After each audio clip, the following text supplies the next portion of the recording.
طيب يعني تروينكي وهندك يلا بكت تقريبا دخلت توب يازدي دا دوازدي تقريبا العالم كله وبكل البطولات حتى بس ولو وينك وشانك يلا بمنافسة كدبين في بس الكثير لا كان ترنا يعتقد انه فريق الفامباير راح ان يتوج شاء الله بطل بينت وراح ان شاء يحصل على الله المركز هم الاول. يراخبها تراجع في كهيس اول الايام لا شحنت فيديونا ما اليوم خدي اين انهى ماميري المسيره في المركز السادس، لكن هنا يتفاجأ اللاعب فلوكي. اصابه اولى من اللاعب التريك. هل للاعبين انسحاب لتوني كي كلام، ولا لريفن كلاو، ولا لشوابكس مغادره اول لاعب من تشكيله فريق الفامباير هنا في هذه اللحظه؟ توني كي غادر المنطقه، ولكن على شوابكس ان يلقى الحلول.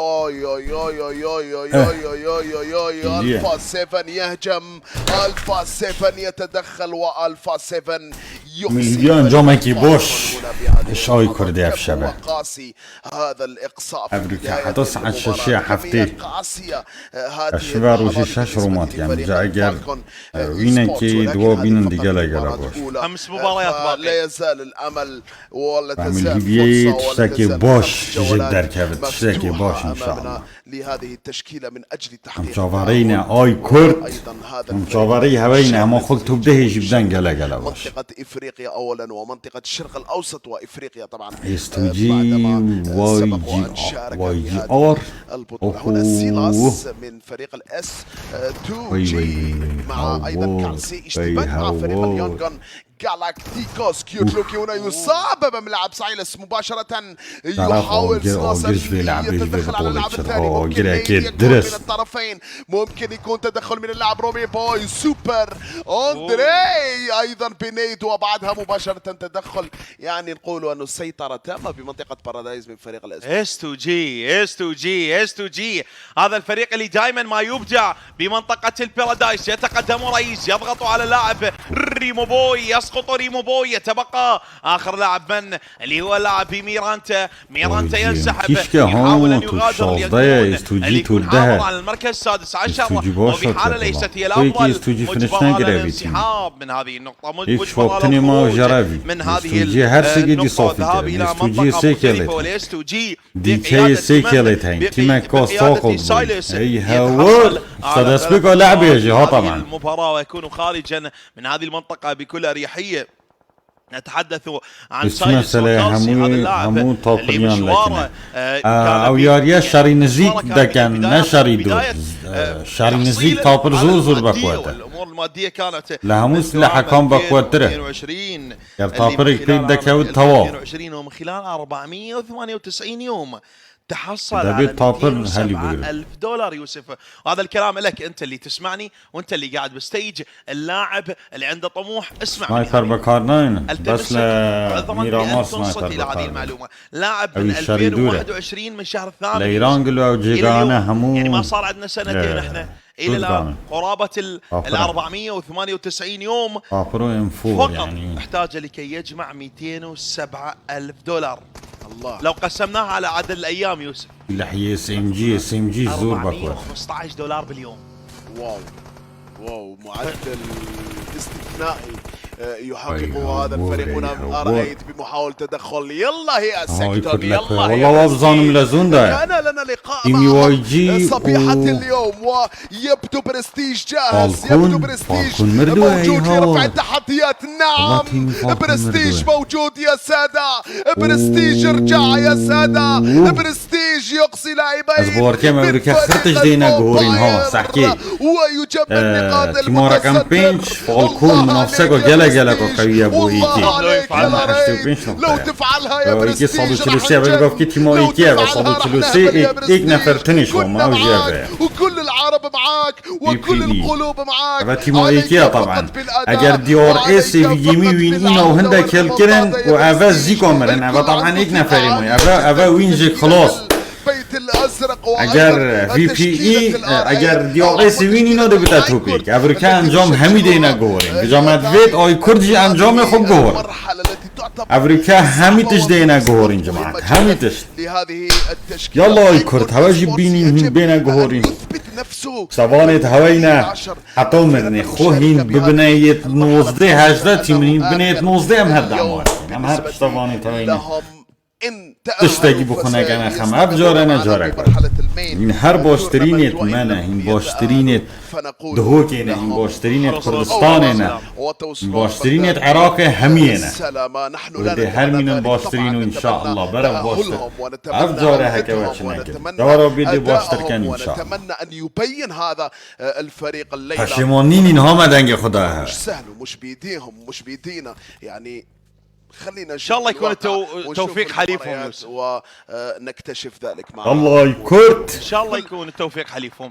آرهش بسرو برترین تیم هات بی في جيدا بس في همر باشنا فري هاشي تو جلا فرصة تيم وكل فرصة لابد ان شوطني نستغلها معانا اليوم، لكن شوف تحرك الايكورد قد يكون محفوظ انجام حميدو ينقوري ومكان الارأيت ومكان الرائع ومكان الارأيت لو احسن التعامل معه برستيج، لو احسن القيادة برستيج، لو احسن التصرف راجناروك، لو اظهر قوة زمان الوحش ايدح، ولو تعاملق الرسام سكتون لاختلفت الامور. هنا امامنا فايت ما بين الالفا 7 وما بين الدي ار اس، ما بين الكناري ما بين الشورخر. ريفو شوف ريفو ما يريد ياخذ فيرست ايد، لان لو اخذ فيرست ايد سمع على فريق الدي ار اس تقدم عليه وخلص عليه. شوف الاي كيو العالي عند الريفو، شوف الثقه بالنفس الكبيره عند الريفو. واخذ وكبلت ريفو. شوف كيف راح تعامل مع لاعب فريق الدي ار اس. شوف الوقت والتايمنج المهم اللي قاعد يكون موجود. ريفو الان مجبر على التعامل بهذه اللحظات، يحاول الانسحاب، يحاول تغيير المسار من هذه المنطقة، لكن يكشف امام رولز، امام الوحش رولز، امام القائد رولز.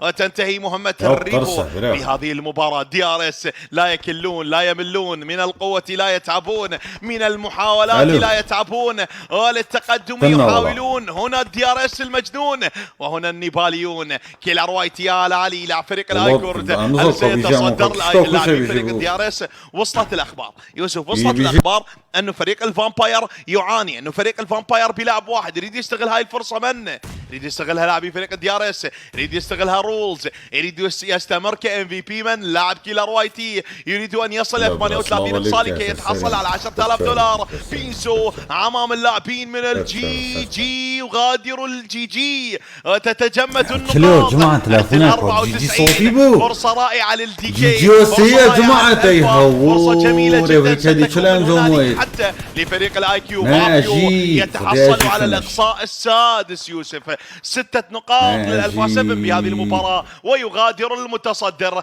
يغادر الفامباير ويعقد المهمة. يسهل المهمة ممكن للدي ار اس ويصعبها على نفسه إذا ما أراد أن يبقى متصدرا. التايلانديين يغادرون مركز ثم مركز وتوصل للفريقين. كاريلو أمام علي. علي هنا مباشرة يحاول أمام لاعب كاريلو، كان نيد على كاريلو لكن علي تلقى ضرر عالي جدا. هل لي علي كلام؟ لا لا لا لا ما تنسحبش بهذه الطريقة علي، سلكت لها ممكن في هذه اللقطة، ولكن علي من هذا الإقصاء أو من هذا الاشتباك. هنا مباشرة كاريلو يحاول أن يضغط أكثر فأكثر. علي بلو اتش بي، علي يحاول، علي يستمر، علي يعرقل، وعلي هنا يعاني من نقص الاتش بي. رائع جدا علي بمولوتوف على كاريلو، ولكن نيد كاريلو سبق الحدث واقصى فريق الايكورد مباشرة في المركز ال11 ليبقى التنافس بين 10 فرق. الى الان الار 8 ما زال موجود على قيد الحياة، فالفرصة متاحة. اذا الار 8 ما زال عايش فالفرصة موجودة والامل موجود والتأهل قادم والريمونتادا جاية يا سادة. وجدوا روحكم، وجدوا حالكم، فللار 8 كلام اليوم، والكلام هو الريمونتادا وهو العزيمة وهو رفع التحدي والانتقام بعدما لم يقدم لنا الأداء الأفضل باليوم الأول واليوم الثاني، فيدرك أنه هذا اليوم الأخير بمثابة نعيش أو لا نعيش، أكون أو لا نكون. بس بيشاكي تيموي فرق بس بيشاكي هندك يلو بكت خلاص يلو سركب موت بيشاكي خلاص. العدد الكبير راح يلعب دور هنا في هذا الفايت، ولكن استقبال رائع جدا. يصاب اللاعب الاول، لاعب ثاني قادم اوزم بعيد جدا. لو يصيب اللاعب الثالث راح يكون كلوتش خرافي، ولكن تصعب المهمة يا ولد. جين فوسر يا الله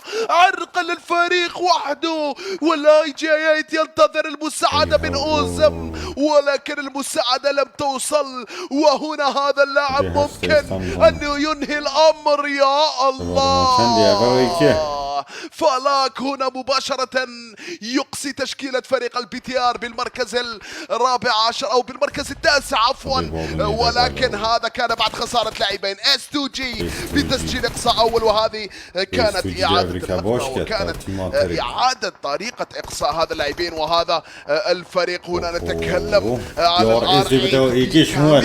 والعدد من طرف DRS ايضا يريد ان يستمر ويريد ان يلتحق بالمتصدر اكثر، فاكثر DRS مسجل اقصاءين ومن بين التوب 7، فتعتبر مباراة رائعة جدا بالنسبة لهذا الفريق الى الان. والاي جي اي 8 مع فريق ال2 اي متواجدين خارج الزونة. هي الاري الثامن او عفوا الرابع النقطة، وين الخامسة وين السادسة وين الخامسة وين السادسة يا برستيج؟ اتكلم وتحدث، سجل لنا تشيكن دينر بهذه المباراة، فرحنا يا برستيج، متعنا يا راجناروك، اتكلم يا سكتون، قولها لهم يا ايدا، ساعدهم يا كاري بوي، وريلهم يا سير 7.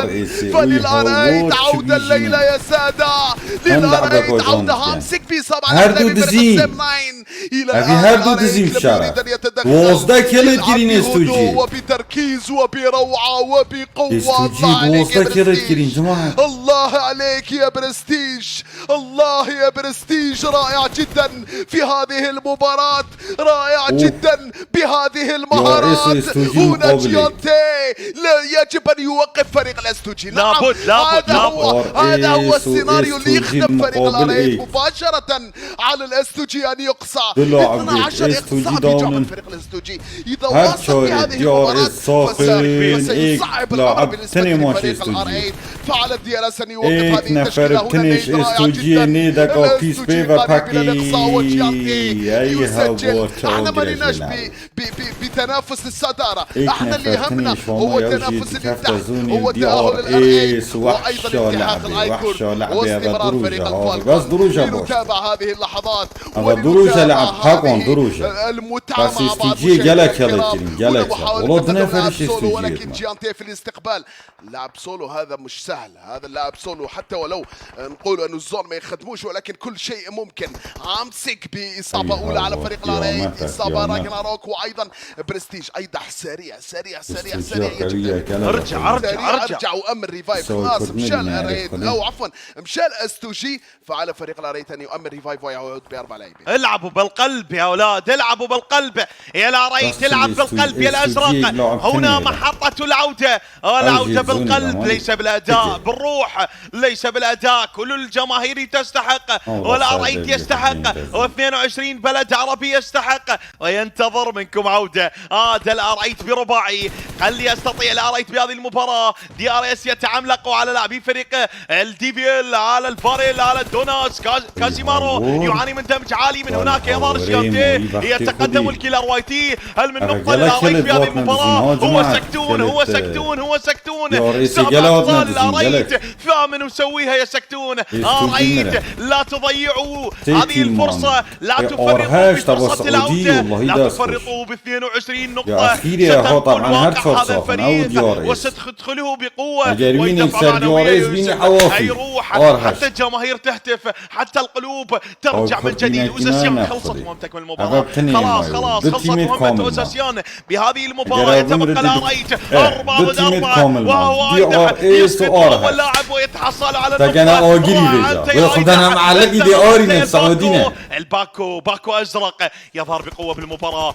يا برستيج لو جبتها، يلا يا برستيج بهذه النيد، يلا العنكبوت ارسم الخيوط، يلا العنكبوت ابن البيوت، ابن بيوت النصر بهذه المباراة. لا يمكن الاريت الان يظهر بغير هذا الابداع. تكاد ان تسمع دقات قلوب المحبين وهي تنبض حتى من خلف الشاشات. الادرينالين بقوة مستوياتها والاجواء حماسية والاجواء نارية. فعلى الازرق ان يكون بالقمة، وها هي القمة زرقاء، وها هو اللون ازرق، وها هي الحياة زرقاء. ان لم يكن اجمل الالوان ازرقها، فما لما اختار اختاره But they الله are لونا hefty. للسماوات ازرق